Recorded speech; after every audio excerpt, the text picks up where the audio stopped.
ઈરાનનો ઇઝરાયલી જહાજ પર હુમલો, આગ લાગી. યુએઈમાં યુએસ કંપની ઓરેકલ પર હુમલો કર્યો. બહુ સરસ કર્યો. ઓરેકલવાળા હમણાં 30,000 લોકોને નોકરીમાંથી કાઢ્યા છે. સવારમાં મેસેજ કરી દીધો મેલ ઉપર કે 6 વાગે કે તમે આવતા નહીં, બરાબર. એ બધા 30,000 લોકોની હાય લાગી છે, બરાબર. હું તો બહુ સરસ ફૂંકી મારો આખી ઓરેકલ જ કંપની. क्या बात है सर, क्या बात है सर, क्या बात, ये बात है. હું તો બધા ડેટા સેન્ટર ઉડાડી મારો, ઇન્ટરનેટ સેવા ઠપ કરી નાખો, દુનિયાને ઘોર અંધારું કરી નાખો. હીરાને કોઈ એટલો ધુઓ કરી નાખો ને એ દુનિયામાં કશું ચાલવું જ ના જોઈએ. હા, પૂરી કરી નાખો. હું તો આ ભેગા બે થઈને અણુબોમ્બ ફોડો, બોમ્બ એટલા અણુબોમ્બ માર દો ને, એકબીજાને માર કરો. દુનિયા એકદમ ઝીરો થઈ ગયો. ફરીથી નવી કોઈ સિલેક્ટ કરી નાખો દુનિયાને, બરાબર. હવે આજકાલ પબ્લિકનો તો જીભ ઇન્ટરેસ્ટ છે નહીં. આવું કરવાનું આ રીતે.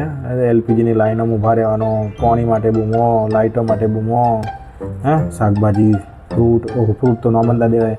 આ તમારા હુમલાને લીધે અમારા દેશમાં જે હાલત થઈ રહી છે, સરકાર કહે છે બધું ઓકે, સબ ચંગાસી, પણ પબ્લિકની હાલત એકદમ ધોબીન કૂતરા જેવી, એટલે ધોબી ઘાટના કૂતરા જેવી થઈ જશે.